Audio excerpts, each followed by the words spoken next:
আলহামদুলিল্লাহ, সমস্ত প্রশংসা সেই মহান প্রতিপালকের দরবারে, যে মহান প্রতিপালক আমাদেরকে বাঁচিয়ে রেখেছেন, রিজিক দিয়েছেন এবং এই মসজিদে আসার জন্য তৌফিক দিয়েছেন এবং সবার আগে আসার জন্য তৌফিক দিয়েছেন। সেই জন্য আমরা আল্লাহ সুবহানাহু ওয়া তাআলার দরবারে শুকরিয়া আদায় করি, বলি আলহামদুলিল্লাহ। কারণ আমাদের মতো অনেকে ভাগ্যবান নয় যারা এখনো মসজিদে আসতে পারে নাই।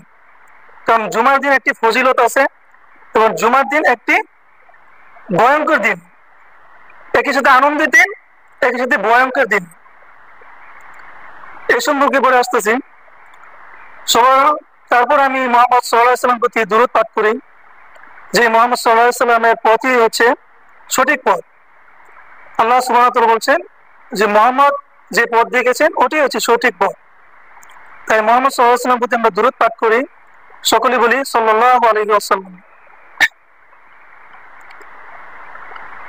আজকে জুমার দিন, কিন্তু অনেকেই হয়তো জানেই না যে এটা জুমার দিন।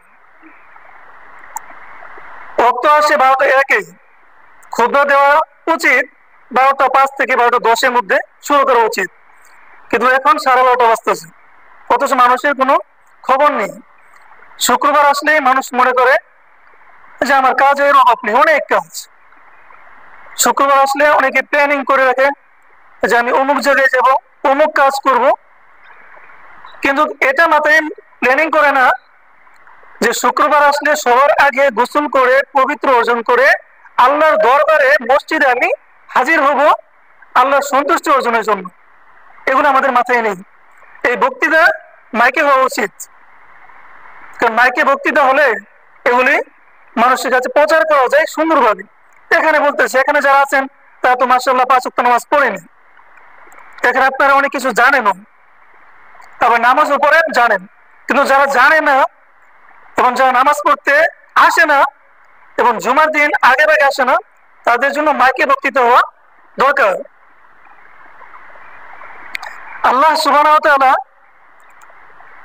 আমাদেরকে মুসলমান হিসেবে মুসলিম পরিবারে জন্মগ্রহণ করার সুযোগ করে দিয়েছেন। এটা অনেকের ভাগ্যে নেই, কারণ অনেক মানুষ মুসলমান পরিবারে মুসলিম ঘরে জন্মগ্রহণ করে নাই, তার হিন্দু, খ্রিস্টান, বৌদ্ধ, ইহুদির ঘরে জন্মগ্রহণ করছে। তারা যদি আল্লাহ এবং আল্লাহর কিতাব সম্পর্কে জ্ঞান অর্জন করতে চায়, তাহলে তাদেরকে অনেক পড়ালেখা করা প্রয়োজন, অনেক ব্যাখ্যা বিশ্লেষণ করা প্রয়োজন হবে, এবং কি অনেক ত্যাগ স্বীকার করতে হবে। কিন্তু আমরা ভাগ্যবান যে আমরা মুসলিম পরিবারে জন্মগ্রহণ করেছি, কিন্তু ভাগ্যবান হওয়া সত্ত্বেও আমরা আল্লাহর ইবাদতের প্রতি মনোযোগী নেই, গাফেল। আজকে আমি খুতবা দিব। আমার খুতবার বিষয় হচ্ছে সবচেয়ে ইম্পর্টেন্ট একটি বিষয়, যা আল্লাহ সুবহানাহু ওয়া তাআলা পবিত্র কোরআনে বলছেন যে ঈমান আনার পর, এই কথাটি উল্লেখ আছে সূরা কাফের 107 নম্বর আয়াতে বলছেন, ইন্নাল্লাযীনা আমানু ওয়া আমিলুস সলিহাতি কানাত লাহুম জান্নাতুল ফিরদাউসি নুজুলা। যে নিশ্চয় সর্বপ্রথম তোমরা ঈমান আনয়ন করো আমি আল্লাহর প্রতি, এবং ঈমান আনার পরেই তোমরা সৎ আমল করবে। এখন সৎ আমলের মধ্যে সর্বশ্রেষ্ঠ এবং সর্বপ্রথম যে আমলটি, সেটি রাসূল সাল্লাল্লাহু আলাইহি ওয়াসাল্লাম সহিহ বুখারীতে 8 নম্বর হাদিসে উল্লেখ করেছেন, বুনিয়াল ইসলাম আলা খামসাতি শাহাদাতু আল্লা ইলাহা ইল্লাল্লাহ ওয়া আন্না মুহাম্মাদুর রাসূলুল্লাহ ওয়া ইকামাতিস সালাত। যে সর্বপ্রথম তোমরা সাক্ষ্য দিবে যে আল্লাহ হচ্ছেন একমাত্র ইলাহ, তিনি ছাড়া কোনো ইলাহ নেই, উপাস্যের যোগ্য নেই, এবং আমি মুহাম্মদ সাল্লাল্লাহু আলাইহি ওয়াসাল্লাম আল্লাহর বান্দা ও রাসূল। তারপর তোমরা কি করবে? সালাত কায়েম করবে। তাহলে আমাদের সৎ আমলের সর্বপ্রথম যে নির্দেশ, সেটি হচ্ছে সালাত, 5 ওয়াক্ত দৈনিক সালাত আদায় করো। তাই আজকে আমার বক্তৃতার বিষয়, আমি বলবো না যে সালাত কায়েম করতে হবে, এই কথা বলবো না। আমার বক্তৃতার বিষয় হচ্ছে যে নামাজের গুরুত্ব কতটুকু এবং নামাজের ফজিলত, 1 নম্বর পয়েন্ট। 2 নম্বর পয়েন্টে থাকবে নামাজ ত্যাগকারীর বিধান। 3 নম্বর পয়েন্টে থাকবে নামাজের কিছু আরকান আছে এবং কিছু মাসলা মাসাইল সম্পর্কে আমরা আলোচনা করবো ইনশাআল্লাহ আজিজ। যেগুলো বিতর্কিত মাসলা মাসাইল আছে ওগুলো সম্পর্কেও বিস্তারিত আলোচনা করব। আর কিছু বিদআত সম্পর্কে বলবো, যেহেতু সামনে আগামী সপ্তাহে একটি গুরুত্বপূর্ণ বিদআত চালু হয়ে যাবে, যদি আমাদের সমাজে নাই, এটা হানাফিদের সমাজ আছে, হয়তো আপনারা জানেন না। সেই বিদআতটি হচ্ছে ঈদে মিলাদুন নবী, 12ই রবিউল আউয়াল আগামী শুক্রবার পড়বে। ওই সম্পর্কে কিছু আলোচনা করবো ইনশাল্লাহ। বিদআত কাকে বলে সম্পর্কে কিছু বলবো যদি সময় হয়। এখন তো 12:30 বাজে, কিন্তু এখন লোকের কোনো লোক আসে না, কি আলোচনা করবে? আল্লাহ সুবহানাহু ওয়া তাআলা আমাদেরকে সালাতের নির্দেশ দিয়েছেন। আর এই জুমার দিন যে এত মহা মূল্যবান, যে রাসূল সাল্লাল্লাহু আলাইহি ওয়াসাল্লাম সহিহ বুখারীর 644 এবং সহিহ মুসলিমের 651 নম্বর হাদিসে বলছেন যে ওয়াল্লাযী নাফসি বিয়াদিহি, যে তার শপথ, যার হাতে আমার প্রাণ, এটা নবী মুহাম্মদ সাল্লাল্লাহু আলাইহি ওয়াসাল্লাম বলছেন, যার হাতে আমার প্রাণ তার শপথ, লাকাদ হামামতু, আমার ইচ্ছা জাগে যে আমি লোকদেরকে আদেশ করি লাকড়ি জোগাড় করার জন্য, আর আমি আদেশ করি আজান দেওয়ার জন্য, আর আদেশ করি আমি একজনকে আমার স্থলে ইমামতি করার জন্য, আর আমি চলে যাই মানুষের বাড়িতে বাড়িতে গিয়ে যারা এখনো নামাজ পড়তে আসে নাই তাদের বাড়িঘর আমি জ্বালিয়ে পুড়িয়ে ছারখার করে দিই। রাসূল সাল্লাল্লাহু আলাইহি ওয়াসাল্লাম কত কঠিন কথা বলছেন। যারা নামাজ পড়তে আসে নাই, রাসূল সাল্লাল্লাহু আলাইহি ওয়াসাল্লাম বলছেন যে আমার জায়গায় একজনকে রেখে আমি বাড়িতে বাড়িতে চলে যাই এবং বাড়িতে গিয়ে সকল মানুষের বাড়িঘর জ্বালিয়ে পুড়িয়ে ছারখার করে দেই। কত ভয়ানক কথা। জুমার দিন, এই জুমার দিন আমরা গাফেল, ব্যস্ত। জুমা হলেই মনে হয় যে কাজের কোনো অভাব নেই।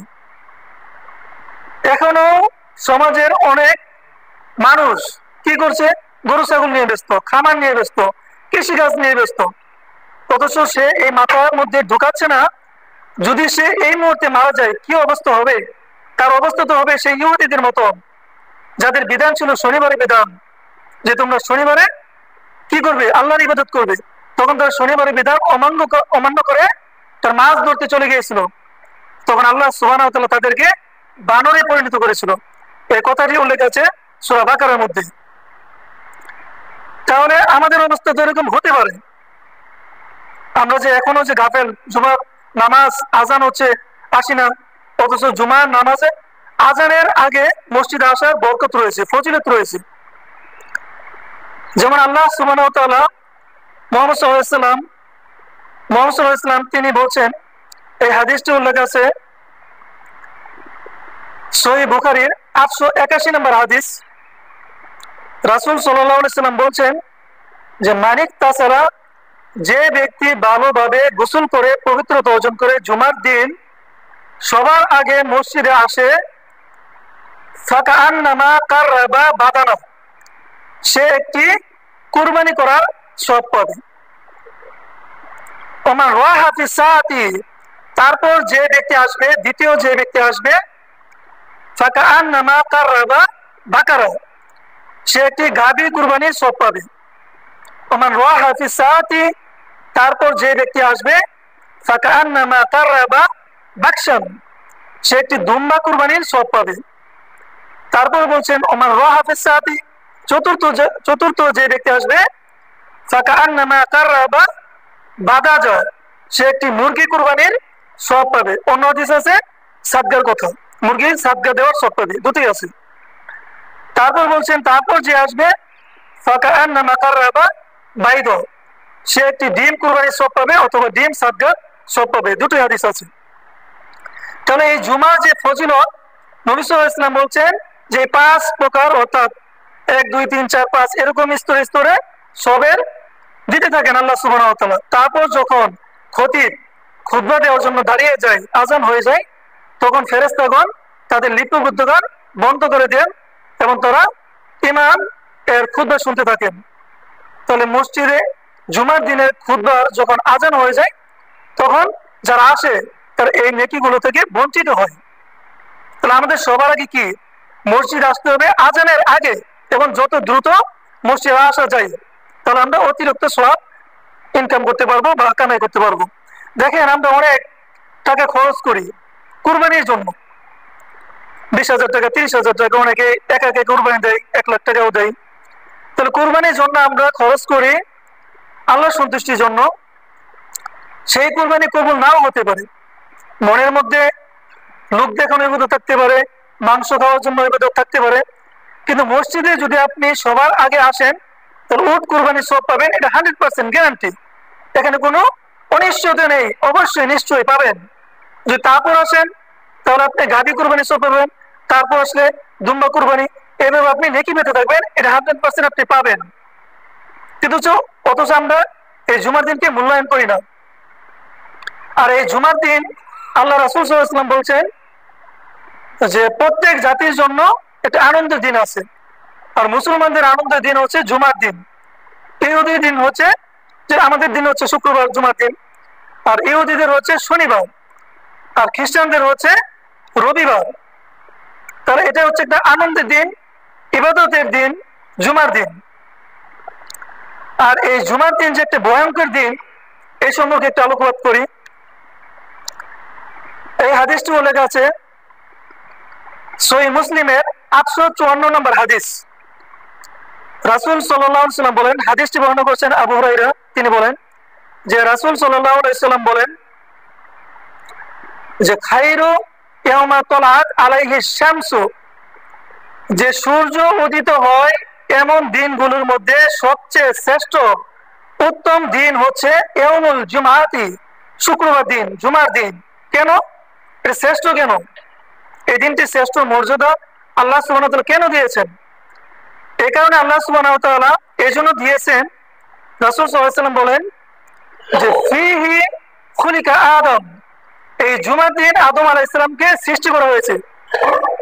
জুমার দিন আদম আলাইহিস সালামকে সৃষ্টি করা হয়েছে।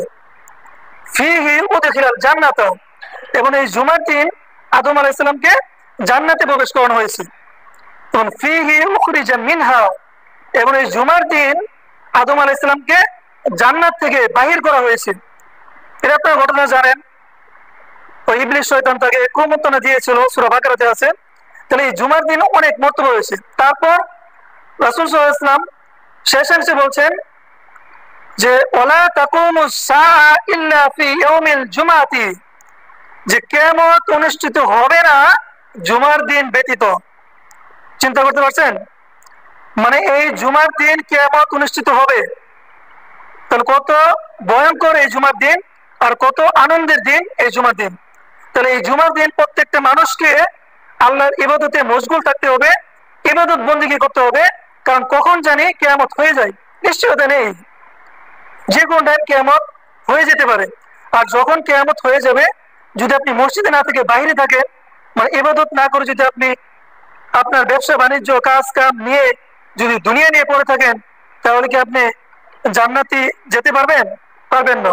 তাই এই জুমার দিন খুবই মর্তবার দিন। এই জুমার দিন অবশ্যই সকলকে আগে আগে আসতে হবে। যাই হোক, আমি আমার খুতবার বিষয়ে চলে যাই। আজকে যারা পড়ে আসছেন তাদের উদ্দেশ্যে বলছি, আমার জুমার খুতবার বিষয় হচ্ছে নামাজের গুরুত্ব ও ফজিলত, তারপর হচ্ছে নামাজ ত্যাগকারীর বিধান, কি কি হুকুম আহকাম আছে, তারপর হচ্ছে নামাজের আরকান সম্পর্কে এমন কিছু মাসলা মাসাইল সম্পর্কে আমরা আলোচনা করব। যেমন অনেক মাসলা মাসাইল আছে, রুকু পেলে নামাজ হবে কিনা, রাকাত হবে কিনা, অনেক আছে, সাহু সিদ্ধা কখন দিতে হবে, অনেক মাসলা মাসাইল আছে, সময় সাপেক্ষে আলোচনা করবো ইনশাআল্লাহ। তো নামাজের গুরুত্ব কতটুকু, আল্লাহ সুবহানাহু ওয়া তাআলা সূরা নিসা 103 নম্বর আয়াতে বলেন, ইন্নাস সালাতা কানাত আলাল মুমিনিনা কিতাবাম মাওকুতা, নিশ্চয়ই সালাত মুমিনদের জন্য নির্দিষ্ট সময় আদায় করা কর্তব্য। ওয়াক্ত মতো আমাদেরকে নামাজ আদায় করতে হবে, সালাত আদায় করতে হবে। ওয়াক্ত যখন হবে তখনই আমাদেরকে সালাত আদায় করতে হবে। আর ইসলামের প্রথম পর্যায়ে, প্রথম অবস্থায়, যখন নবুয়তের প্রথম অবস্থায়, তখন সালাত 5 ওয়াক্ত ফরজ ছিল না, তখন ছিল 2 ওয়াক্ত ফরজ। সেটি হচ্ছে আসর এবং ফজর, 2 ওয়াক্ত ফরজ ছিল। তবে তারা নফল সালাত তারা আদায় করতেন রাত্রে, সাহাবীরা নবী সাল্লাল্লাহু আলাইহি ওয়াসাল্লাম উভয়ই নফল সালাত আদায় করতেন, কিন্তু ফরজ ছিল আসর এবং ফজরের সালাত। আর এই কথাটি উল্লেখ আছে সূরা কফের 39 নম্বর আয়াতে। আল্লাহ বলেন, ওয়াসাব্বিহ বিহামদি রাব্বিকা ক্বাবলা তুলুইশ শামসি ওয়া ক্বাবলা গুরুবিহা, যে তুমি তোমার রবের পবিত্রতা ও মহিমা ঘোষণা করো সূর্যোদয়ের পূর্বে এবং সূর্যাস্তের পূর্বে। সূর্যোদয় মানে মাগরিবের পূর্বে যে নামাজ, আসরের সালাত, এবং সূর্যোদয় হচ্ছে ফজরের সালাত, এবং সূর্যাস্তের সালাত হচ্ছে মাগরিবের পূর্বে আসরের সালাত, একথা বলা আছে। আর 2 ওয়াক্ত ফরজ ছিল, আর প্রতি ওয়াক্তে 2 রাকাত করে ফরজ ছিল। আর এই হাদিসটি উল্লেখ আছে সহিহ বুখারীর 1090 নম্বর হাদিস। হাদিসটি বর্ণনা করছেন আয়েশা রাদিয়াল্লাহু তাআলা আনহা। তিনি বলেন যে ইসলামের প্রথম যুগে সালাত ছিল 2 রাকাত করে। তারপর এই সালাত সফর অবস্থায় 2 রাকাত ঠিক রেখেছে এবং মুকিম অবস্থায় 4 রাকাত করা হয়েছে। তবে মাগরিব এবং ফজরের সালাত বাদে। মাগরিব হচ্ছে 3 রাকাত এবং ফজর হচ্ছে 2 রাকাত, আর আসর, জোহর এবং এশা হচ্ছে 4 রাকাত করা হয়েছে এটা পরে। আর এই সালাত 5 ওয়াক্ত ফরজ করা হয়েছে মিরাজের রাতে। রাসূল সাল্লাল্লাহু আলাইহি ওয়াসাল্লাম কে যখন আল্লাহ সুবহানাহু ওয়া তাআলা ওই 7 আসমানের উপর আল্লাহ সুবহানাহু ওয়া তাআলার কাছে নিয়ে গেছিলেন, তখন সর্বপ্রথম দিয়েছিলেন 50 ওয়াক্ত সালাত, এটা আপনারা জানেন। তারপর এটা কমতে কমতে মুসা আলাইহিস সালামের আদেশে, নির্দেশে বা তার উপদেশে এটা কমতে কমতে 5 ওয়াক্ত সালাত হয়েছে। আর এই ঘটনাটি উল্লেখ আছে সহিহ বুখারী 3887 নম্বর হাদিস। এটা অনেক লম্বা হাদিস, আপনারা এটা পড়ে নেবেন। 3887 নম্বর হাদিস সহিহ বুখারী। আর কোরআনে আছে সূরা ইসরা, যেমন সুবহানাল্লাযী আসরা বিআবদিহি লাইলাম মিনাল মাসজিদিল হারামি ইলাল মাসজিদিল আকসা। ঘটনাগুলি পড়ে নেবেন, ঘটনা বলার সময় নেই। তাহলে 5 ওয়াক্ত সালাত ফরজ হয়েছে মেরাজের ঘটনায়। আর পবিত্র কোরআনে মাত্র 2টি, অনেকগুলি আয়াত আছে, তবে 2টি আয়াতে পূর্ণাঙ্গ 5 ওয়াক্ত সালাতের নির্দেশ আছে। এই আয়াতগুলো আপনারা জেনে নেবেন। এক নম্বর হচ্ছে সূরা রুমের 17 এবং সূরা রুমের 18 নম্বর আয়াতে বলছেন ফাসুবহানাল্লাহি হিনা তুমসুনা ওয়া হিনা তুসবিহুন, যে তুমি তোমার রবের পবিত্রতা ও মহিমা ঘোষণা করো যখন তুমি হিনা তুমসুনা সন্ধ্যায় উপনীত হও, ওয়া হিনা তুসবিহুন এবং সকালে উপনীত হও। এই আয়াতের মধ্যে সূরা রুমের 17 নম্বর আয়াতের মধ্যে বলছে মাগরিব এবং এশার সালাত এবং ফজরের সালাতের কথা। তারপর 18 নম্বর আয়াতে বলছেন ওয়ালাহুল হামদু ফিস সামাওয়াতি ওয়াল আরদি ওয়া আশিয়ান ওয়া হিনা তুযহিরুন, যে আসমান ও জমিনের প্রশংসা তো একমাত্র আল্লাহর জন্যই, আর তুমি প্রশংসা গাও ওয়া আশিয়ান আসরের সময়, ওয়া হিনা তুযহিরুন এবং জোহরের সময়। এই হলো 5 ওয়াক্ত সালাতের বিবরণ সংক্ষিপ্তভাবে সূরা রুমের 17 এবং 18 নম্বর আয়াত এবং সহিহ বুখারীর 3887 নম্বর হাদিস। এই হলো 5 ওয়াক্ত সালাতের বিবরণ। আর নবী মুহাম্মদ সাল্লাল্লাহু আলাইহি ওয়াসাল্লাম নামাজের গুরুত্ব দিতে গিয়ে বলছেন, সহিহ বুখারীর 8 নম্বর হাদিসে বলছেন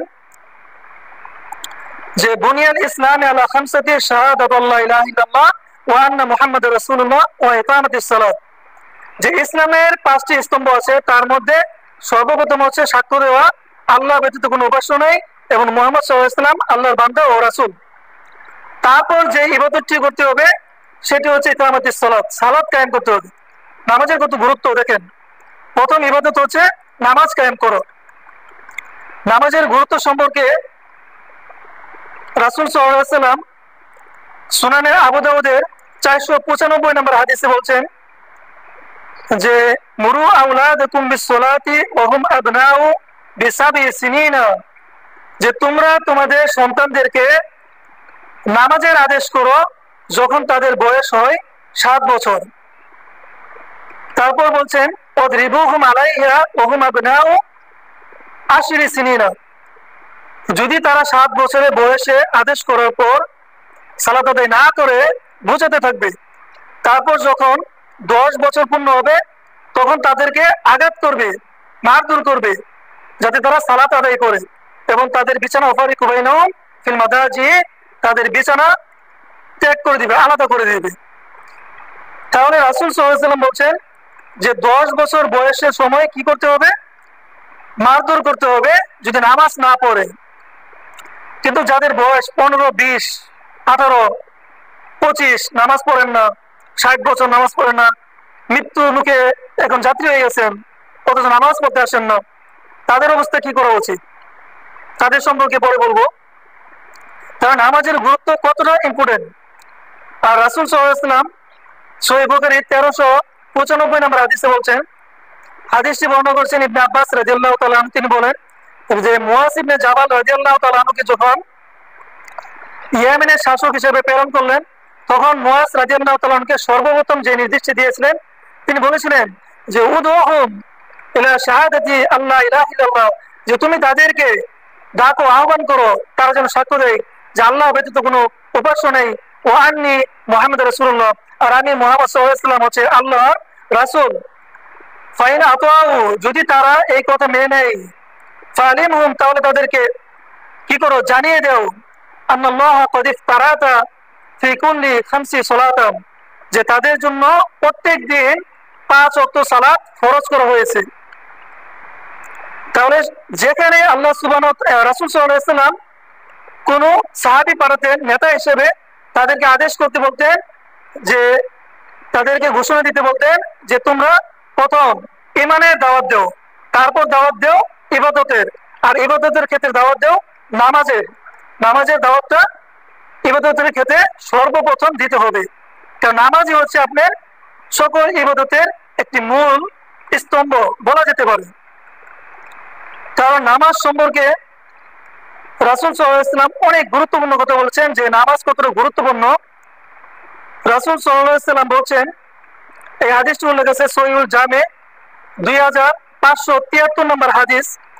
রাসূল সাল্লাল্লাহু আলাইহি ওয়াসাল্লাম বলছেন যে ইন্না আওয়ালা মা ইউহাসাবু বিল আবদু ইয়াউমাল কিয়ামাতি as-সালাতু, যে কিয়ামতের দিন সর্বপ্রথম বান্দার থেকে হিসাব নেওয়া হবে নামাজের। সর্বপ্রথম কিয়ামতের দিন আমাদের কাছ থেকে কি হিসাব নেবেন? নামাজের হিসাব। ফাইন সলাহাত সলাহা লাহু সাইরু আমালিহি, যদি সে নামাজের হিসাব সঠিকভাবে দিতে পারে, তাহলে তার সমস্ত আমল হিসাব সঠিক হবে। ওয়াইন ফাসাদাত ফাসাদা লাহু সাইরু আমালিহি, আর যদি সে নামাজের হিসাব সঠিকভাবে দিতে না পারে, তাহলে তার সমস্ত আমল কি হবে? বরবাদ হয়ে যাবে, বেঠিক হয়ে যাবে, তখন সে ধরা খেয়ে যাবে। আর অন্য বাক্যে সুনান তিরমিজিতে 413 নম্বর হাদিসে বলছেন যে এই একই হাদিস পরের অংশের মধ্যে বলছেন যে ফাকাদ আফলাহা ওয়া আনজাহা, যে নামাজের হিসাব সঠিকভাবে দিতে পারবে সে সফলকাম হবে এবং নাজাত পাবে, মুক্তি পাবে। ওয়াকাদ খাবা ওয়া খাসিরা, আর যদি নামাজের হিসাব সঠিকভাবে দিতে না পারে, তাহলে সে কি হবে? ধ্বংস হবে এবং ক্ষতিগ্রস্ত হবে। সময় খুবই সংক্ষিপ্ত, সময় 45 বেজে গেছে, শেষ করতে পারবো না মনে হয়। তাহলে নামাজের গুরুত্ব খুবই ইম্পর্টেন্ট। আমি সংক্ষিপ্তভাবে সবগুলি পয়েন্ট বলবো। তারপর নামাজ ত্যাগকারী সম্পর্কে বিধান, অনেক কঠিন বিধান, এগুলো জানা খুবই ইম্পর্টেন্ট। তারপর নামাজের কিছু হুকুম আহকাম আছে, যেগুলো মাসলা মাসালা আছে আমরা জানি না, বা জানলেও সঠিকটা জানি না, এগুলো সম্পর্কে বিস্তারিত আলোচনা করার চেষ্টা করবো ইনশাআল্লাহ আজিজ। আর নামাজের গুরুত্ব সম্পর্কে আমি একটি সাহাবীর বর্ণনা দিয়ে আমি শেষ করে দিচ্ছি নামাজের গুরুত্বটা। ইসলামের দ্বিতীয় খলিফা উমর রাদিয়াল্লাহু তাআলা আনহু, এই হাদিসটি উল্লেখ আছে সহিহ বুখারী 3700 এবং 7091 নম্বর হাদিস সহিহ বুখারী। হাদিসটি বর্ণনা করছেন তার ছেলে আব্দুল্লাহ রাদিয়াল্লাহু তাআলা আনহু। তিনি বলছেন যে উমর রাদিয়াল্লাহু তাআলা আনহু যখন ফজরের সালাত পড়ছিলেন, ইমামতি করছিলেন, তখন এক রাকাত শেষ হবার পরে তখন আবু লুলু নামে এক মাজুসি, এক অগ্নিপূজক এক ছুরি নিয়ে এসে, বিষাক্ত ছুরি নিয়ে এসে তার পিছন দিকে কি আঘাত করলেন, অনেকগুলো আঘাত করে তাকে হতাহত করে ফেললেন।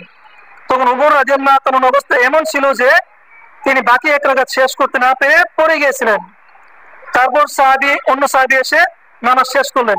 যখন এই নামাজ শেষ করলেন, তখন উমর রাদিয়াল্লাহু তাআলা সাহাবীদের উদ্দেশ্যে কি বলেছিলেন? যে আমাকে কে আঘাত করলো এই কথা বলেছিলেন? যে আমাকে আঘাত করলো তাকে তোমরা ধরতে পেরেছি কিনা এই কথা বলেছিলেন? এই কথা বলেননি।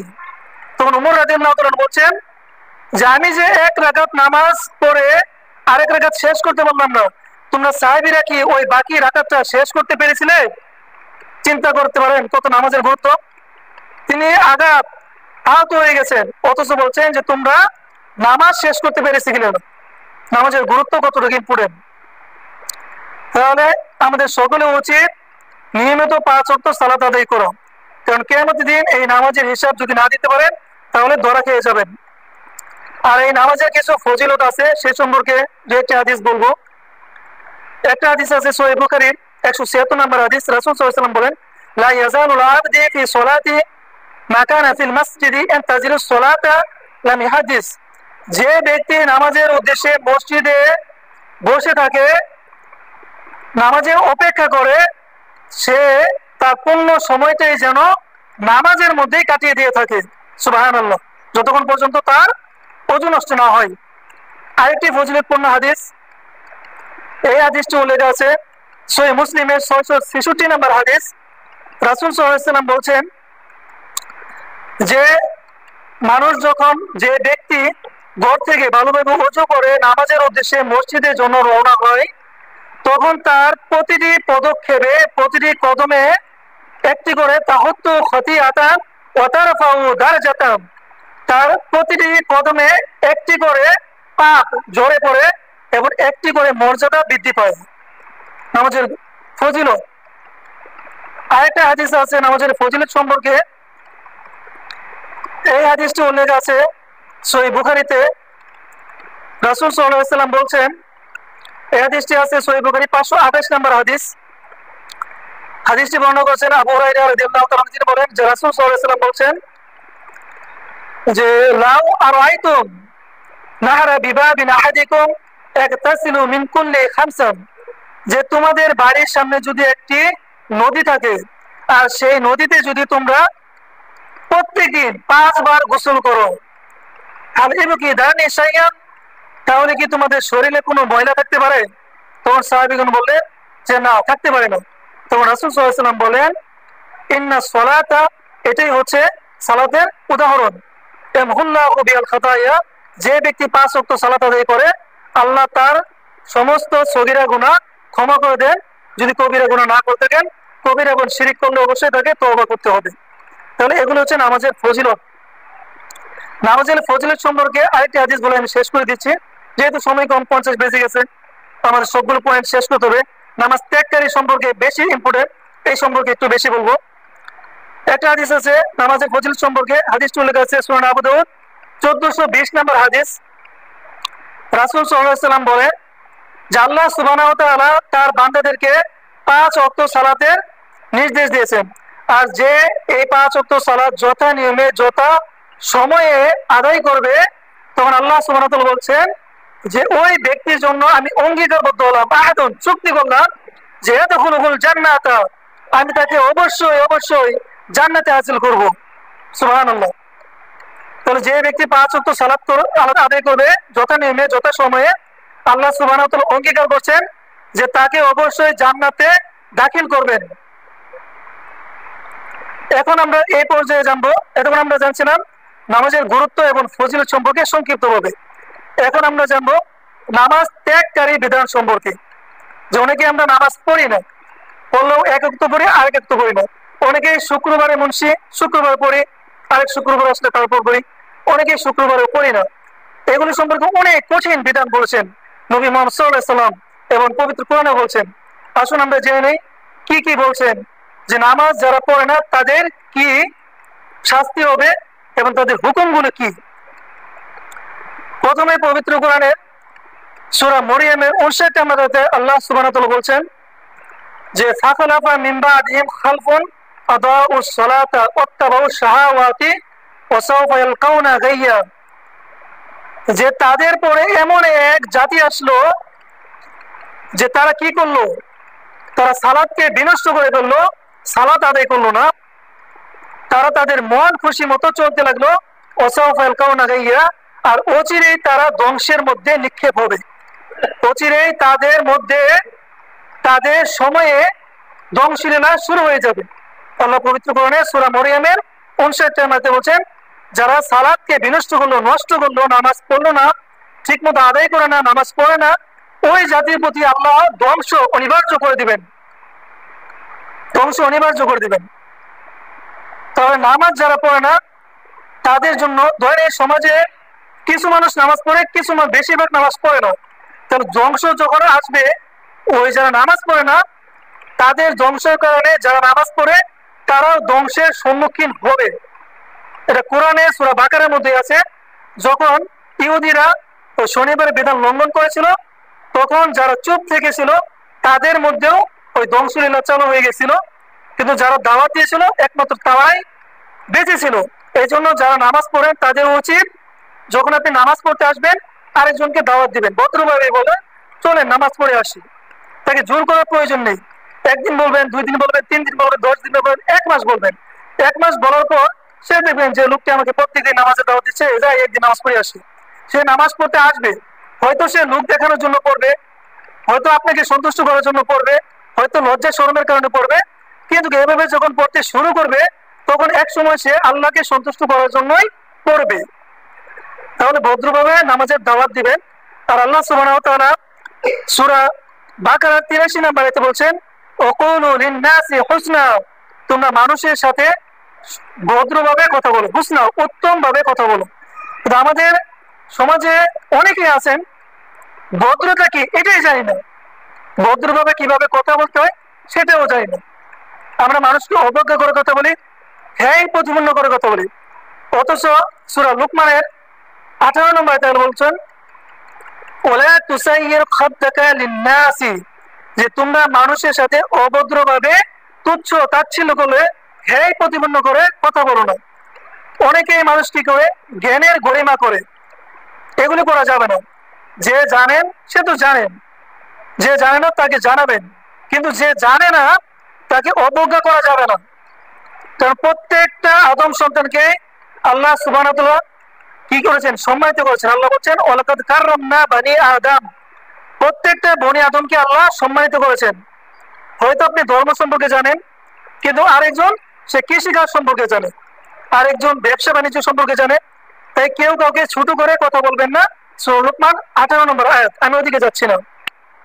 যারা নামাজ ত্যাগ করে তাদের বিধান সম্পর্কে রাসূল সাল্লাল্লাহু আলাইহি ওয়াসাল্লাম বলছেন, এই হাদিসটি উল্লেখ আছে সহিহ মুসলিমের 82 নম্বর হাদিস। হাদিসটি বর্ণনা করেছেন জাবের রাদিয়াল্লাহু তাআলা আনহু। তিনি বলেন যে রাসূল সাল্লাল্লাহু আলাইহি ওয়াসাল্লাম বলেছেন, ইন্না বাইনার রাজুলি ওয়া বাইনাশ শিরকি ওয়াল কুফরি তারকুস সালাত, যে বান্দা, শিরিক এবং কুফর এই তিনটার মধ্যে পার্থক্য হচ্ছে যে নামাজ ত্যাগ করে নামাজ পড়ে না। অর্থাৎ যে নামাজ পড়লো সে হচ্ছে আল্লাহর বান্দা, আর যে নামাজ পড়লো না সে হচ্ছে কাফের অথবা মুশরিক। কত ভয়ানক কথা চিন্তা করতে পারেন। কারণ ইসলাম ধর্মে যাবতীয় যতগুলি ইবাদত আছে, কোন ইবাদত সম্পর্কে এরকম কথা রাসূল সাল্লাল্লাহু আলাইহি ওয়াসাল্লাম বলেন নাই যে ত্যাগ করলে কাফের হয়ে যাবে, এরকম কথা বলেন নাই। অস্বীকার করলে কাফের হবে, কিন্তু না করলে বা আদায় না করলে কাফের হবে, এরকম কথা বলেন নাই। যেমন রমজান মাসে সিয়াম পালন করে যদি না করেন আপনি পাপী হবেন, কিন্তু কাফের হয়ে যাবেন না, এ কথা বলেন নাই। কিন্তু অস্বীকার যদি করেন তাহলে পাপী হবেন। তো আমরা কেউ অস্বীকার করি না, মাশাআল্লাহ আমরা সবাই জানি। কিন্তু নামাজের বেলা কি বলছে, যে নামাজ ত্যাগ করলো, নামাজ পড়লো না, সে কাফের হয়ে গেল। কত ভয়ানক কথা। এটা আরো ভয়ানক ভাবে সুনানে তিরমিজির 2621 নম্বর হাদিসে বলছেন, হাদিসটি বর্ণনা করেছেন বুরাইদা রাদিয়াল্লাহু তাআলা আনহু। তিনি বলেন যে রাসূল সাল্লাল্লাহু আলাইহি ওয়াসাল্লাম বলেছেন, আল আহদু আল্লাযী বাইনানা ওয়া বাইনাহুম আস-সালাতু ফামান তারাকাহা ফাকাদ কাফারা, যে আমাদের এবং তাদের যারা নতুন করে ইসলাম ধর্ম গ্রহণ করেছিল তাদের সম্পর্কে রাসূল সাল্লাল্লাহু আলাইহি ওয়াসাল্লাম চুক্তিবদ্ধ হয়ে বলছিলেন এভাবে যে আমাদের এবং তাদের মধ্যে আহদুন চুক্তি হয়েছে যে সালাত, সালাত কি করবে, ফামান তারাকাহা, যে সালাত নামাজ পড়বে না, ফাকাদ কাফারা, সে কাফের হয়ে যাবে। এটা হচ্ছে চুক্তি, যে নামাজ পড়বে না সে কাফের হয়ে যাবে। কত ভয়ানক কথা। তবে এই দুইটা হাদিসের উপর ভিত্তি করে এই বিশ্বের যত বড় বড় আলেম আছে, বিশ্বের আলেম, আমি বাংলাদেশের আলেমের কথা বলছি না, কারণ বাংলাদেশের আলেম আমার পছন্দ হয় না, এটা আমার ব্যক্তিগত ব্যাপার। আমি সবসময় যেটা পছন্দ করি সৌদি আরবের আলেম, এগুলো পছন্দ করবেন বেশি, কারণ তাদের মধ্যে হিংসা বিদ্বেষ কম থাকে। বাংলাদেশে বড় বড় আলেম আছে, মাশাআল্লাহ ভালো আছে, ডক্টর রাসেদুল্লাহ গালিব আছে, ডক্টর আব্দুল্লাহ জাহাঙ্গীর স্যার আছে, এছাড়াও আছে ডক্টর আবু বকর জাকারিয়া আছে, এছাড়াও আছে ডক্টর মঞ্জুর ইলাহি আছে, অনেক বড় বড় বাংলাদেশের মধ্যে আলেম আছে, ডক্টর আব্দুল্লাহ ফারুক সালাবি আছে, অনেক বড় বড় আলেম আছে, কিন্তু তারা বক্তৃতা কম দেয়, তারা লেখালেখি করে। হয়তো এগুলি সম্পর্কে আপনাদের ধারণা নেই। যারা বক্তৃতা দেয় তাদের সম্পর্কে আপনাদের ধারণা আছে, কিন্তু বাংলাদেশের মধ্যে অনেক বড় বড় আলেম আছে যারা লেখালেখি করে।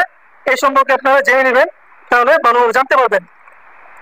তাহলে সৌদি আরবের যত বড় বড় আলেম আছে, যেমন আছে শায়েখ আব্দুল আজিজ বিন বাস রাহিমুল্লাহ, শায়েখ মোহাম্মদ সালেহ আল হুসাইমিন রাহিমুল্লাহ, শায়েখ ডক্টর সালেহ আল ফাউজান রাহিমুল্লাহ এবং শায়েখ সালেহ আল মুনাজ্জিদ রাহিমুল্লাহ, তারা এই দুইটা হাদিসের উপর ভিত্তি করে তারা বলছে যে রাসূল সাল্লাল্লাহু আলাইহি ওয়াসাল্লাম এই হাদিসের কোনো ব্যাখ্যা দেয়নি, যেহেতু সরাসরি এখানে কাফের শব্দটি উল্লেখ করেছে, সেহেতু আমরা ব্যাখ্যা বিশ্লেষণ করব না। যে নামাজ পড়বে না সে কাফের হয়ে যাবে, এই ফতোয়া দিয়েছেন। ঠিক আছে, তবে তারা এখানে কি বলেছেন যে কাফের দুই রকম, কাফের দুই অবস্থা। এক, বড় কাফের, ছোট কাফের। বড় কাফের কি, যে দ্বীন ইসলাম থেকে খারেজ হয়ে যাবে। এই খারেজ হয়ে গেলে আপনাকে তওবা করে তারপর আপনাকে ইবাদত করতে হবে। আরেকটা হচ্ছে ফাসেক, পাপাচারী হবেন। তখন তারা বলছে যে ব্যক্তি এক ওয়াক্ত নামাজ পড়ে, আরেক ওয়াক্ত পড়ে না, বা জুমার দিন পড়ে বা মাঝে মধ্যে পড়ে, তাহলে তারা পুরোপুরি কাফের না, তারা হচ্ছে ফাসিকি কাফের, তারা পাপাচারী। তাহলে আমাদের উচিত হবে পাপাচারীও না হওয়া। তবে যারা নামাজ পড়ে না, অনেকটা একটা হাদিস আছে 3 জুমা যদি নামাজ না পড়ে, আরেকটা হাদিস আছে 2 জুমা যদি নামাজ না পড়ে, তাহলে সে এই ফতোয়ার মধ্যে পড়ে যাবে, সে কাফের অবস্থায় পরিণত হয়ে যাবে। ঠিক আছে, তাহলে এই নামাজ হচ্ছে খুবই ইম্পর্টেন্ট। যদি নামাজ না পড়েন, খুবই ইম্পর্টেন্ট। আর আরেক ওই 4 ইমাম, ইমাম আবু হানিফা, ইমাম শাফি, ইমাম মালিক, তারা নামাজ সম্পর্কে খুব জটিল বক্তব্য দিয়ে গেছেন। তারা বলেছেন যদি কেউ নামাজ না পড়ে তাহলে তাকে আঘাত করতে হবে, তাকে জেলখানায় বন্দী করতে হবে। তবে ইমাম আহমদ বিন হাম্বল রাহিমাহুল্লাহ, যিনি 10 লক্ষ হাদিসের হাফেজ ছিলেন, তার থেকে বড় হাদিস বিশারদ এই পৃথিবীতে মানুষের মধ্যে, সাধারণ মানুষের মধ্যে নেই। সাহাবীদের, তাবেঈদের এবং তাবেঈদের পরে 10 লক্ষ হাদিসের হাফেজ ছিলেন। তিনি বলছেন যে মান তারাকা, যে সালাত পড়বে না, নামাজ পড়বে না, কাতলাহু, তাকে হত্যা করা হবে। চিন্তা করেন, নামাজ না পড়লে কত গুরুত্বপূর্ণ কথা বলে গেছেন, নামাজ না পড়লে। আর এখনকার যুগে মোহাম্মদ সালেহ আল হুসাইমিন রাহিমাহুল্লাহ, তিনি বলছেন যে তোমার সন্তান, তোমার মেয়েকে ওই পরিবারে বিয়ে দিবে না যে পরিবারে নামাজ পড়ে না, আবার ওই পরিবারে বিয়েও করাবে না যে পরিবারে নামাজ পড়ে না। এখনকার যুগে এইসব আলেমরা বলে যাচ্ছেন। আর বর্তমানে জীবিত আছেন ডক্টর সালেহ ফাউজান, তিনিও এই একই কথাই বলছেন যে যারা নামাজ পড়ে না তারা কাফেরের মতনই পরিণত হয়ে যাবে। যদিও এটি ফাসিকি কাফের, তবে এখান থেকে আমাদের বেরিয়ে আসতে হবে। কারণ যেহেতু রাসূল সাল্লাল্লাহু আলাইহি ওয়াসাল্লাম বলছেন কিয়ামতের দিন সর্বপ্রথম নামাজের হিসাব নেওয়া হবে, আর রাসূল সাল্লাল্লাহু আলাইহি ওয়াসাল্লাম যেহেতু বলছেন যে নামাজ না পড়লে কাফের হয়ে গেল, এখানে তিনি ব্যাখ্যা বিশ্লেষণ দেন নাই যে কিরকম কাফের, এরকম কথা তিনি বলেন নাই। যেহেতু তিনি সরাসরি কাফের শব্দ উল্লেখ করেছেন, সেহেতু আমাদের উচিত হবে প্রত্যেকটা মানুষকে 5 ওয়াক্ত সালাত আদায় করা। আপনি যেখানে থাকেন না কেন নামাজ পড়বেন। দোকানে আছেন, হাটে বাজারে আছেন, কৃষিকাজে আছেন, অফিসে আছেন, বাড়িতে আছেন, যেখানে থাকেন আপনি নামাজ পড়বেন। কারণ রাসূল সাল্লাল্লাহু আলাইহি ওয়াসাল্লাম বলছেন যে আমার জন্য এই পুরো পৃথিবীকে সেজদা শুরু করা হয়েছে মাত্র 2টি স্থান বাদে। সবাই জেনে রাখেন, এর একটা মাসলা। একটি হচ্ছে গোসলখানা, আরেকটি হচ্ছে কবরস্থান। এই 2টি বাদে সমস্ত স্থানে আপনি নামাজ পড়তে পারবেন। তবে অপবিত্র স্থানে গিয়ে তো নামাজ পড়বেন, আপনি তো টয়লেটে গিয়ে নামাজ পড়বেন না, পবিত্র স্থানে তো নামাজ পড়বেন। আর 3টি সময়ে নামাজ পড়া নিষিদ্ধ। একটি সময় হচ্ছে সূর্যোদয়ের সময়, আরেকটি হচ্ছে দ্বিপ্রহরের সময়, আরেকটি হচ্ছে সূর্যাস্তের সময়। এগুলো সম্পর্কে জেনে নেবেন, কারণ নামাজ আমাদের খুবই ইম্পর্টেন্ট। আমরা আলোচনা করেছিলাম যে নামাজের গুরুত্ব এবং ফজিলত, আর এই অংশতে আমরা আলোচনা করছি নামাজ ত্যাগকারীর বিধান সম্পর্কে। আর নামাজ ত্যাগকারী সম্পর্কে বিধান অনেক খুব জটিল। তাদের সম্পর্কে আল্লাহ পবিত্র কোরআনে খুব কঠিন ভাবে বলছেন। সূরা মুদ্দাসিরের 42 এবং 43 নম্বরে বলছেন যে জান্নাতীরা জাহান্নামীদেরকে দেখে প্রশ্ন করবে মা সালাকাকুম ফি সাকার, যে তোমরা এই জাহান্নামে, সাকার নামক জাহান্নামে কি কারণে এসেছো? ক্বালু, তখন ওই জাহান্নামবাসী উত্তর দিবে, লাম নাকু মিনাল মুসাল্লিন, আমরা নামাজই পড়তাম না, নামাজ পড়তাম না, নামাজের সাথে ওঠা বসা ছিল না, আমরা 5 ওয়াক্ত সালাত ঠিক মতো আদায় করতাম না। চিন্তা করতে পারেন, 5 ওয়াক্ত নামাজ যদি না পড়ে থাকেন তাহলে আপনাকে জাহান্নামে যেতে হবে। কে বলছে? আল্লাহ সুবহানাহু ওয়া তাআলা বলছেন। কোথায় বলছেন? সূরা মুদ্দাসির 42 এবং 43 নম্বর আয়াত। আর রাসূল সাল্লাল্লাহু আলাইহি ওয়াসাল্লাম বলছেন সহিহ মুসলিম 82 নম্বর আয়াত এবং সুনান তিরমিজির 2621 নম্বর হাদিস, কি বলছেন? যে নামাজ পড়লো না সে কাফের হয়ে গেল। চিন্তা করতে পারেন কত কঠিন এবং জটিল কথা বলছেন। তো আমি সংক্ষিপ্তভাবে আমার পয়েন্টগুলো শেষ করব। আমার ক্ষুদ্র বিষয় ছিল আজকে নামাজের গুরুত্ব ও ফজিলত, 1 নম্বর পয়েন্ট। 2 নম্বর হচ্ছে নামাজ ত্যাগকারীর বিধান সম্পর্কে, এবং 3 নম্বর পয়েন্ট হচ্ছে নামাজের কিছু আরকান এবং রুকুন সম্পর্কে এবং কিছু মাসলা মাসাইল সম্পর্কে আলোচনা করব। সময় সংক্ষিপ্ত, সেহেতু 3 নম্বর পয়েন্টে আমি চলে যাচ্ছি। আমরা এখানে অনেকে নামাজ পড়ি কিন্তু নামাজের আরকান সম্পর্কে জানি না, রুকুন সম্পর্কে জানি না। যদি এখানে জিজ্ঞেস করি যে সাহু সিজদা কখন দিতে হবে, হয়তো অনেকেই বলতে পারবেন, অনেকেই বলতে পারবেন না। যদি জিজ্ঞেস করি সাহু সিজদা কেন দিতে হয়, এটা হয়তো অনেকে বলতে পারবেন, অনেকেই বলতে পারবেন না। তাই এই আরকান সম্পর্কে আমি বলে দিচ্ছি, যারা জানেন তারা তো মাশাআল্লাহ জানেন, যারা জানেন না তার মনোযোগ দিয়ে শুনেন। এই আরকান সম্পর্কে যদি না জানেন তাহলে তো আপনার নামাজ ঠিক মতন আদায় করতে পারবেন না। আর নামাজ যদি ঠিক মতো আদায় না করেন, কারণ রাসূল সাল্লাল্লাহু আলাইহি ওয়াসাল্লাম বলছেন সুনান তিরমিজি, সুনানে আবু দাউদ 1420 নম্বর হাদিস, সুনানে আবু দাউদ 1420 নম্বর হাদিস, যে যথা নিয়মে এবং যথা সময়ে, মানে নিয়ম শৃঙ্খলা বজায় রেখে নামাজ আদায় করতে হবে। নামাজের আরকান 2 ভাগে বিভক্ত। এক হচ্ছে নামাজের বাহ্যিক বাহিরের দিক এবং হচ্ছে ভিতরের দিক, মানে বাহ্যিক দিক আর অভ্যন্তরীণ দিক।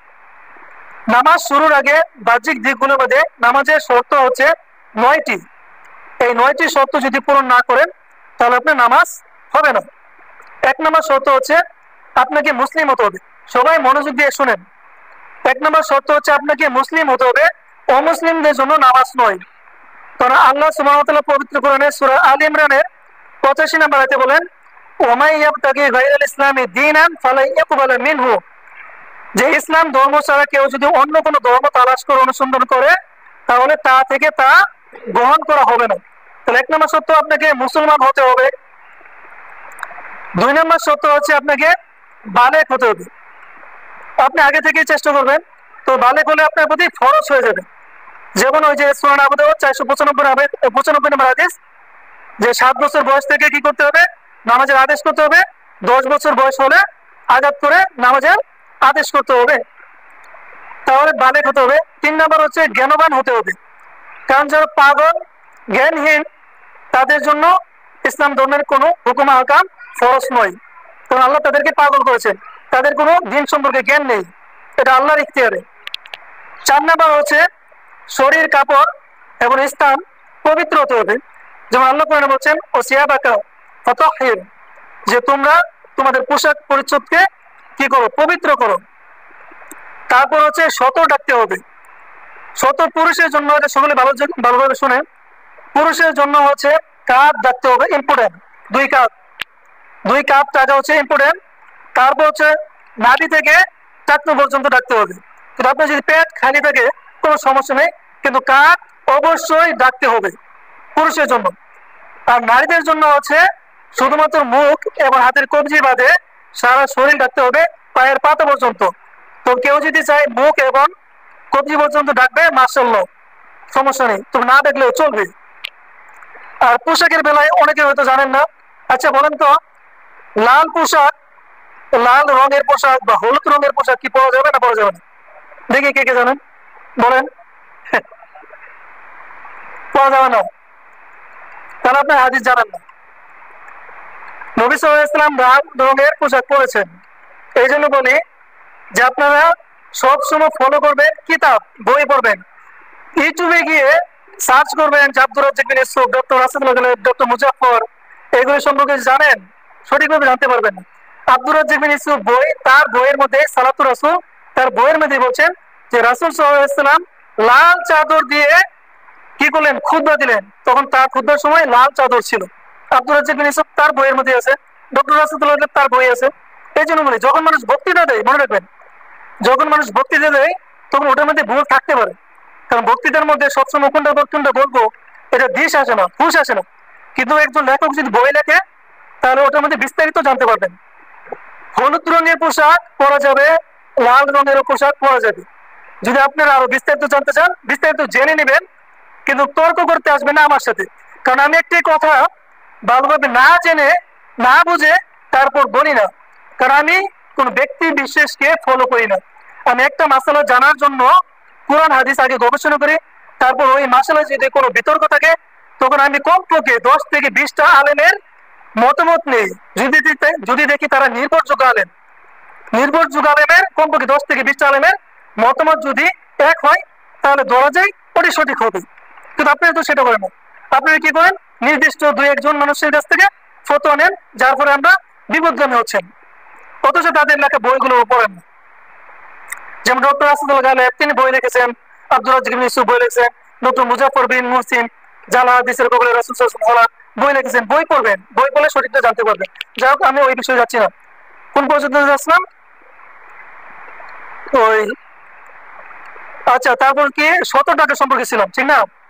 তারপর হচ্ছে কি যে আপনাকে 100 টাকা সম্পর্কে ছিলাম, তারপর হচ্ছে আপনাকে কেবলামুখী হতে হবে। আর এই কথাটি আছে সূরা বাকারার 144 নম্বর আয়াত, যে ফাওয়াল্লি ওয়াজহাকা শাতরাল মাসজিদিল হারাম, যেখানে তোমরা থাকো ওখানে কি করো, মসজিদুল হারামের দিকে তোমাদের মুখ ফেরো। তারপর হচ্ছে ওয়াক্ত হতে হবে। সূরা নিসার 103 নম্বর আয়াতে বলছেন ইন্নাস সালাতা কানাত আলাল মুমিনিনা কিতাব। আমি প্রত্যেকটি কথার দলিল দিচ্ছি, আপনারা পড়ে নেবেন, আর রেফারেন্স দিচ্ছি। আমার যদি অনুবাদ ভুল হয় আপনি নিজে অনুবাদ করেন বা কারো কাছ থেকে অনুবাদ করিয়ে নেন, কিন্তু দয়া করে আমার সাথে বিতর্ক করবেন না। তাহলে কেবলামুখী হতে হবে, ওয়াক্ত সময় হতে হবে, ঠিক আছে? আর নামাজের ভিতর, এটা হচ্ছে ইম্পর্টেন্ট, নামাজের ভিতর ফরজ হচ্ছে 14টি, এটা সবার জানা দরকার। আর নামাজের ভিতর ওয়াজিব হচ্ছে 8টি। সময় আছে, আমি শেষ করে দিতে পারবো ইনশাল্লাহ। নামাজের ভিতর ফরজ 14টি, তবে ডক্টর আসাদুল্লাহ গালেব তার বইয়ের মধ্যে লিখেছেন 7টি, আর এই 14টি লিখেছেন ইসলামী ফিকা মোহাম্মদ ইবনে ইব্রাহিম আত-তুওয়াইজি রাহিমাহুল্লাহ, তার ইসলামী ফিকার মধ্যে লিখেছেন 14টি। আর ফিকহুস সুন্নাহ, যেটা আদি যুগের ফিকহুস সুন্নাহ, এটা যে সাইদ সাবেক তিনি বলেছেন 14টি। আবার এই ফিকহুস সুন্নাহটাকে এটা সংক্ষিপ্তভাবে সহিহ সংকলন করেছেন শাইখ নাসিরউদ্দিন আলবানী রাহিমাহুল্লাহ, ওই কিতাবের মধ্যে তারা বলছেন 14টি। আর বর্তমানে আরেকটি কিতাব আছে আল লুবাব, রয়েছে সুবে হাসান আল হাল্লাদ, তিনি বলেছেন 14টি। তাহলে এগুলি পড়ে নেবেন। এই 14টি মাসালা সম্পর্কে জানতে হবে। ফরজ 14টি আর ওয়াজিব 8টি, এগুলোর মধ্যে সাহসিতা কখন দিতে হবে? ফরজ 14টি যদি ইচ্ছাকৃতভাবে বা অনিচ্ছাকৃতভাবে ছেড়ে দেন তাহলে এই রুকনগুলো আদায় করার পরে সাহসিতা দিতে হবে। আর ওয়াজিব যে 8টি, এই রুকন যদি আপনি ইচ্ছাকৃতভাবে ছেড়ে দেন তাহলে আপনি ওই রুকন পূরণ করতে হবে। আর ভুলবশত যদি ছেড়ে দেন তাহলে ওই রুকন পূরণ করার কোনো প্রয়োজন নেই, নামাজের সালামের আগে 2টা সাহসিতা দিলেই চলবে। এখন আমাদের জানতে হবে ওয়াজিব এবং ফরজ কি কি, তাহলে তো আমরা বুঝতে পারবো না। আর সাহসিতা দেওয়ার 3 অবস্থা, সবাই মনোযোগ দিয়ে শুনুন কি কারণে সাহসিতা দিতে হয়। 1 নম্বর হচ্ছে যদি নামাজে কোনো রুকন বেশি হয়, 2 যদি কম হয়, 3 যদি সন্দেহ হয়। 3 সন্দেহ হয়, এটা আবার 2 অবস্থা। এক হচ্ছে কি আপনার সন্দেহ কি আমি কম করলাম না বেশি করলাম, 2 রকম সন্দেহ হতে পারে। তাহলে আপনাকে ধরতে হবে কম, যে আমি কম করেছি এটাই ধরতে হবে, বেশিটা ধরা যাবে না। বুঝতে পারছেন? এখন আমরা নামাজের ফরজ 14টি সম্পর্কে জানি, যেগুলো ইচ্ছাকৃতভাবে ছেড়ে দিলে তো রুকন পূরণ করতে হবে, অনিচ্ছাকৃতভাবে ছেড়ে দিলে রুকন পুরো করে সাহসী দিতে হবে।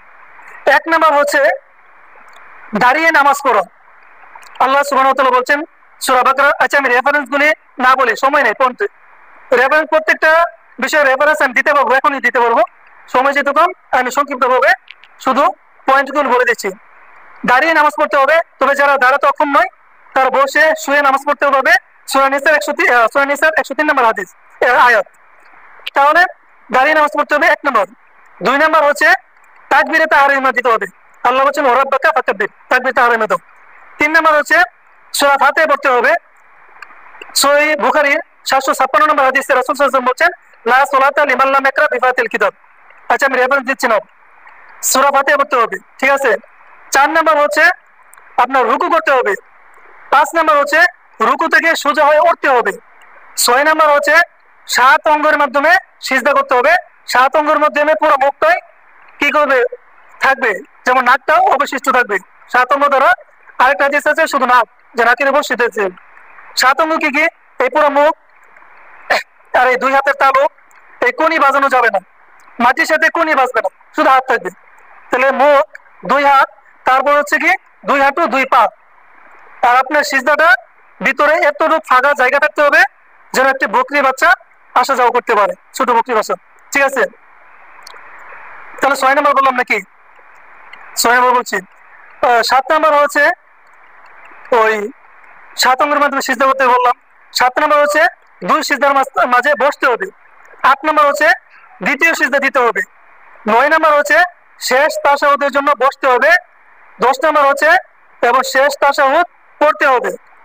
11 নম্বর হচ্ছে নবীর প্রতি দুরূদ পাঠ করতে হবে। এবং 12 নম্বর হচ্ছে তাদিল আরকান, প্রত্যেকটা রুকুন ধীরস্থির ভাবে আদায় করতে হবে, মানে তাড়াহুড়ো করে আদায় করা যাবে না। 13 নম্বর হচ্ছে তারতিব, রুকুনগুলোর মধ্যে তারতিব বজায় করতে হবে, মানে কোনটা উপর কোনটা আসছে, রুকুর পর সিজদা দিলে চলবে না, রুকুর উপর কি করতে হবে, সামি আল্লাহু লিমান হামিদা বলে দণ্ডায়মান হতে হবে, এরকম তারতিব বজায় রাখতে হবে। 14 নম্বর হচ্ছে সালামের মাধ্যমে নামাজ শেষ করতে হবে।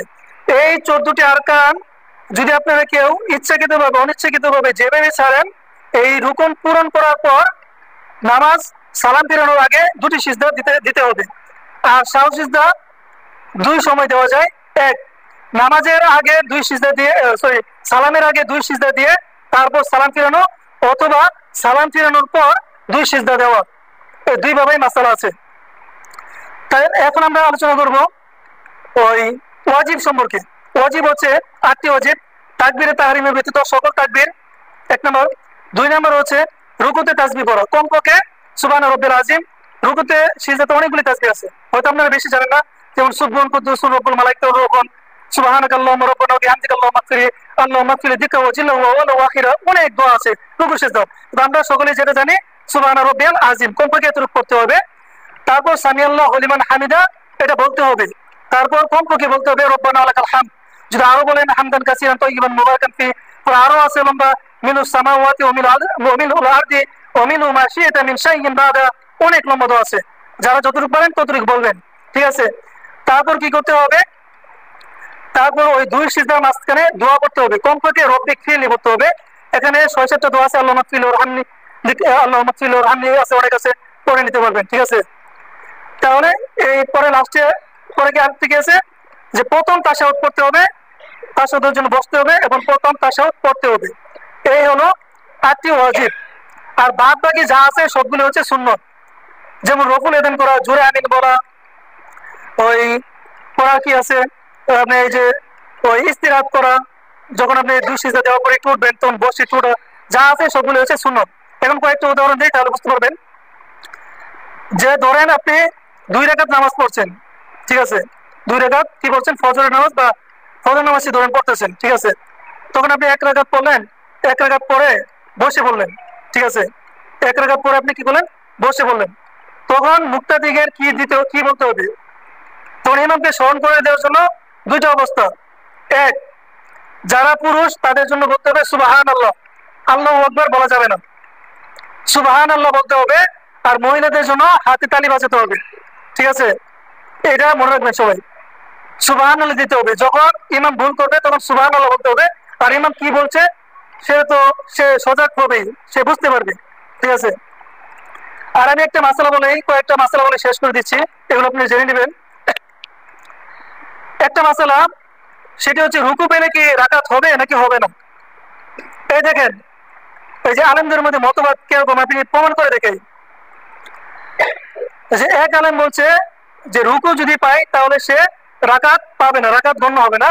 আর এক আলেম বলছে যে রুকু পেলে রাকাত হয়ে যাবে। আমাদের বাংলাদেশের 2 আলেমের লেখকের কথা বলছি, একজন ডক্টর আসাদুল্লাহ গালেব, আর একজন আব্দুর রাজ্জাক বিন ইউসুফ, তাদের লেখা বই।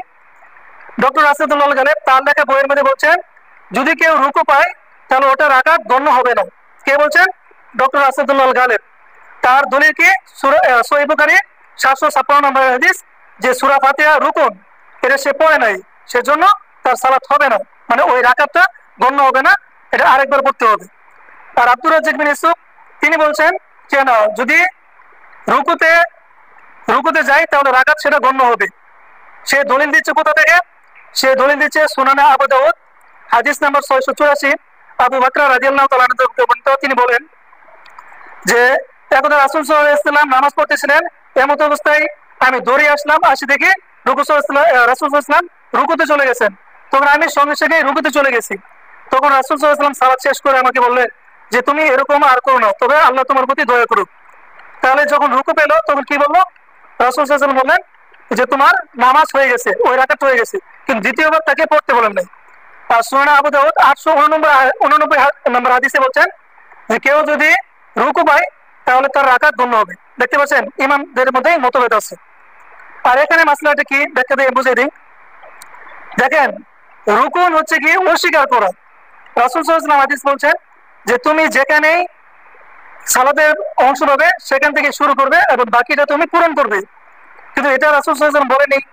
আর যেহেতু হাদিস রাসূল সাল্লাল্লাহু আলাইহি ওয়াসাল্লাম বলে গেছেন সুনান আবু দাউদের যে রুকু পেলেই রাকাত হয়ে যাবে, তাহলে এখানে তো দ্বিমত করার কোনো প্রশংসা আসে না। তাই উত্তম মত হচ্ছে কেউ যদি রুকু পায় তাহলে অবশ্যই সেটা রাকাত বলে গণ্য হবে। আর আমাদের অবস্থা কি হচ্ছে জানেন? অনেক আলেম আছে, কাঠ মোল্লারা আছে, তাদের কাছে প্রশ্ন করবেন, যদি উত্তর না জানে তারপরও তারা উত্তর দিবে, মানে তারা এটা জিম্মেদার নিছে যে সমস্ত উত্তর তাকে দিতেই হবে। অথচ এই পৃথিবীতে কোন আলেম আছে যে সমস্ত প্রশ্নের উত্তর দিতে পারবে? দিতে পারবে না। কিন্তু এই কাঠমোড়া কি করে যে তাকে সমস্ত প্রশ্ন উত্তর দিতে পারে। ধরুন আমাকে যদি ওই যে দাদা যদি আমাকে প্রশ্ন করে, তখন আমি যদি উত্তর জানি কোরআন হাদিসের আলোকে দিব, যদি না জানি তাহলে বলবো আল্লাহু আলাম, আল্লাহ ভালো জানেন, আমি জানি না। তাহলে কি আমার জ্ঞান কমে যাবে? আমি কি ছোট হয়ে যাবো? ছোট হবো না, কেন ওই বিষয়ে আমার জ্ঞান নেই, অন্য বিষয়ে আমার জ্ঞান আছে, আমি তো ছোট হবো না। তাহলে এরকম করা যাবে না। একবার এক লোক কুরবানি নামাজ পড়ে আসতেছে রাস্তা দিয়ে, পিছন থেকে একজন প্রশ্ন করলো, হুজুর কুরবানি ঈদের দিন কি আকিকা দেওয়া চলবে কিনা? হুজুর সঙ্গে সঙ্গে বলা শুরু করে দিল আকিকা দেওয়া চলবে না। এখন হুজুর আপনি কোথায় পেলেন যে কুরবানি ঈদের দিন আকিকা দেওয়া চলবে না? হাদিস তো জানেন না, হাদিসের কিতাবের নামই জানেন না, ফতোয়া মেরে দিলেন। অথচ রাসূল সাল্লাল্লাহু আলাইহি ওয়াসাল্লাম বলছেন 7 দিনের দিন কুরবানি দেওয়া সুন্নত। তাহলে 7 দিনের দিন কুরবানি দেওয়া সুন্নত, অবশ্যই আগে কি 7 দিনের দিন আকিকা দেওয়া সুন্নত, আকিকা দিতে হবে। এটা হচ্ছে ইম্পর্টেন্ট, কুরবানি ইম্পর্টেন্ট নয়, আকিকা হচ্ছে ইম্পর্টেন্ট। যদি সামর্থ্য থাকে তাহলে কুরবানি এবং আকিকা দুটোই দিবেন, যদি সামর্থ্য না থাকে তাহলে আকিকা আগে দিবেন, কুরবানি পরে দিবেন। কারণ কুরবানি প্রত্যেক বছরে আপনি দিতে পারবেন, কিন্তু আকিকা কি প্রত্যেক বছরে দিতে পারবেন? আকিকা তো আপনাকে 7 দিনের দিন দিতে হবে, ঠিক না? আপনার এই মাথার কমন সেন্স নেই? আপনি কি হিকমা খারাপ না? হিকমা খাটাতে হবে, এগুলি সম্পর্কে জানতে হবে। ওই আরেকটা মাসালা, বিতর্কিত মাসালা, এটা আমাদের জানা দরকার। আমি শেষ করে দিচ্ছি কয়েকটা পয়েন্ট, সময় নিচ্ছি, আপনারা তো পরে আসেন।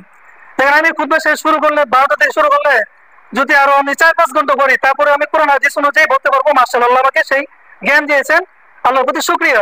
কিন্তু আপনারা আসেনি পরে, তাহলে এখন যেহেতু আসছেন আমি আর সময় নিব না, মাত্র 2-3 মিনিট বলে শেষ করে দিচ্ছি। 2-1টা মাসালা বলে আমি শেষ করে দিচ্ছি। একটা মাসালা হচ্ছে, 2টা মাসালা বলবো তারপরে আমি শেষ করে দেবো ইনশাআল্লাহ, কারণ আমার সংক্ষিপ্ত ভাবে শেষ করে দেবো।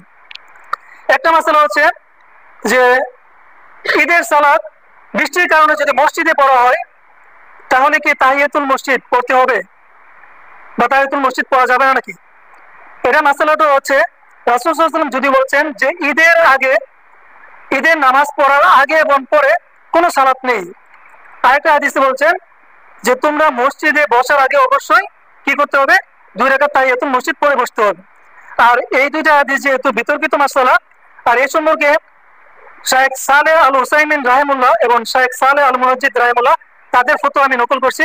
তারা বলছেন, তাদের ফতোয়া মজমুল ফতোয়াতে বলছেন যে যদিও রাসূল সাল্লাল্লাহু আলাইহি ওয়াসাল্লাম নিষেধ করছেন যে নামাজ পড়া যাবে না নফল, কিন্তু মসজিদে যদি ঈদের নামাজ হয় তাহলে অবশ্যই তাহিয়াতুল মসজিদ 2 রাকাত পড়ে বসাটাই হচ্ছে উত্তম। এটা কে বলছেন? শাইখ সালেহ আল মুনাজ্জিদ রাহিমাহুল্লাহ এবং শাইখ সালেহ আল হুসাইমিন রাহিমাহুল্লাহ। আর শেষ মাসালা এটা বলে আমি আমার খুতবা শেষ করে দিচ্ছি। আমাদের মসজিদ নিয়ে একটি মাসালা খুব হয়তো কানাঘুষা হচ্ছে, সেটি হচ্ছে যে দান বাক্স দিয়ে কালেকশন করা, হাত দিয়ে কালেকশন করা, নাকি অন্য কিভাবে কালেকশন করা, এর উত্তম পদ্ধতিটা আসলে কি? এখন আপনি একটা জিনিস যদি আপনি বিদাত বলেন তাহলে অবশ্যই সেটা প্রমাণের সহিত বলতে হবে। আর বিদাত হচ্ছে শেখ আব্দুল আজিজ বিন বাজ রাহিমুল্লাহ তার কিতাব বিদাত হতে সাবধান, এটা বাংলায় অনুবাদ হয়েছে, আপনি বলে দেবেন। তিনি বলছেন বিদাত হচ্ছে ওই জিনিস যেটা রাসূল সাল্লাল্লাহু আলাইহি ওয়াসাল্লাম করেন নাই এবং ওই জিনিসটাকে রাসূলের মনে করে করা এবং ইবাদত মনে করে করা, অর্থাৎ আল্লাহর সন্তুষ্টির জন্য ইবাদত মনে করে রাসূলের উপর চাপিয়ে দেওয়াটাকেই, ওই কাজটাকেই হচ্ছে বিদআত। এখন আপনি যদি ইবাদত মনে না করেন, আল্লাহ সন্তুষ্ট হচ্ছে এটা মনে না করেন, যদি মনে না করেন যেটা রাসূলের সুন্নত, যদি মনে না করেন, তাহলে ওই কাজটি আপনার বিদআত হবে না। আর রাসূলের যুগে কি দান বক্স ছিল? রাসূলের যুগে কোনো দান বক্স ছিল না। রাসূলের যুগে কিভাবে কালেকশন করতেন? রাসূলের যুগে হাত দিয়ে কালেকশন করতেন। দলিল দলিল নিয়ে যান। দলিল হচ্ছে সুনানে নাসাই হাদিস নাম্বার 1575, সবাই লিখে রাখেন। সুনানে নাসাই হাদিস নাম্বার 1575, রাসূল সাল্লাল্লাহু আলাইহি ওয়াসাল্লাম ওই বিলাল রাদিয়াল্লাহু তাআলা আনহু তিনি বলছেন যে রাসূল সাল্লাল্লাহু আলাইহি ওয়াসাল্লাম যখন জুমার খুতবা দিলেন, তখন তিনি জুমার খুতবা শেষ করে মহিলাদের কাছে গেলেন এবং মহিলাদের কাছে গিয়ে বললেন যে তোমরা নারী জাতি, আমি দেখেছি তোমরা জাহান্নামে বেশি যাবে, সেই জন্য তোমরা বেশি বেশি দান শ্রদ্ধা করো, প্রয়োজন একটি খেজুরের মাধ্যমে হলেও তোমরা জাহান্নাম থেকে মুক্তি পাওয়ার চেষ্টা করো। তখন ওই বিলাল রাদিয়াল্লাহু তাআলা আনহু তার কি করলেন, ওই জামায় যে তার তার যে জুব্বা ছিল, এই জুব্বা এভাবে ধরলেন, এবার ধরে এই কাতার দিয়ে গেলেন, কাতার দিয়ে গিয়ে যাচ্ছেন, আর মহিলারা তাকে কি কি করছেন, কানের দুল, বালা, হাতের চুড়ি এগুলি ছুঁড়ে ছুঁড়ে মিলে দিচ্ছেন। চিন্তা করতে পারবেন দলিল হাত দিয়ে টাকা তোলা এটা কোনো বিদআত নয়, ঠিক আছে? তবে আলেমরা কি বলছেন, আপনি যদি নেটে ঘাটাঘাটি করেন, যদি এআই কে প্রশ্ন করেন, চ্যাট জিপিটি অথবা ডিপসেক কে প্রশ্ন করেন, তাহলে তারা সেখানে আনবে। আর ওই মিশরের আল আজহার ইউনিভার্সিটির অধ্যাপক ডক্টর ইউসুফ আল কারজাবি তিনি বলছেন যে হাত দিয়ে টাকা তুললে মানুষের মধ্যে একটা কি হয়, হিতমন্যত্ব কাজ করে, যে আমি 10 টাকা দিব, একজন দিল 100 টাকা, দেখতে একটু মানে লজ্জাবোধ হচ্ছে, মানুষের কি মানহানির ভয় থাকে। বা দান বাক্স দিয়ে দেন, হাত দিয়ে দেন, যেভাবে দেন, মানহানির একটা, যারা গরিব তারা তো 10 টাকা দেয়, যারা বড় লোক তারা 100 টাকা দেয়, মনে মনে কি আসে যে 100 টাকা দিলাম, 10 টাকা দিলাম, নিজেকে ছোট করলাম। আবার যে 100 টাকা দিচ্ছে সে মনে মনে তার রিয়া হতে পারে যে আমি 100 টাকা দিচ্ছি, মানুষকে দেখানো, এটা লোক দেখানো শিরকি পর্যায়ে যেতে পারে। তাই তারা বিশেষজ্ঞরা বলছেন সবচেয়ে উত্তম হচ্ছে যে মসজিদের এক কিনারাতে বা মসজিদের বারান্দাতে একটি দান বক্স থাকবে, ওখানে 24 ঘন্টায় দান করবে, 24 ঘন্টায় দান করবে, শুধু জুমার দিন নেই। মা কেউ যাচ্ছে ভিতরে দান করে চলে যাবে, এটা হচ্ছে নিয়ম। তবে জুমার খুতবার সময় কোনো কিছু করা যাবে না, নামাজের পরে পড়তে পারেন, এটা জায়েজ আছে, বিদআত নেই।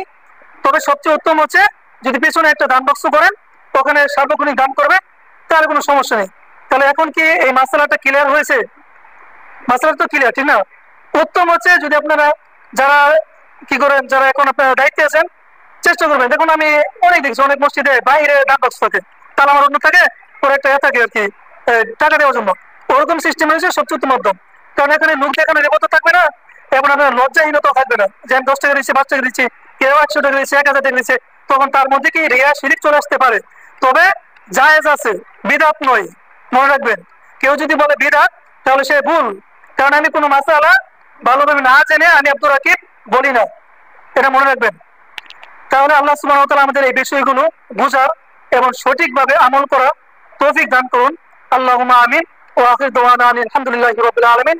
বারাকাল্লাহু লানা ওয়া লাকুম ফিল কুরআনিল আযীম ওয়া নাফা'না ওয়া ইয়্যাকুম বিল আয়াতি ওয়াজ যিকরিল হাকীম। ইন্নাহু তাআলা জাওয়াদুন কারীমুন মালিকুম আর-রাউফুর রহিম।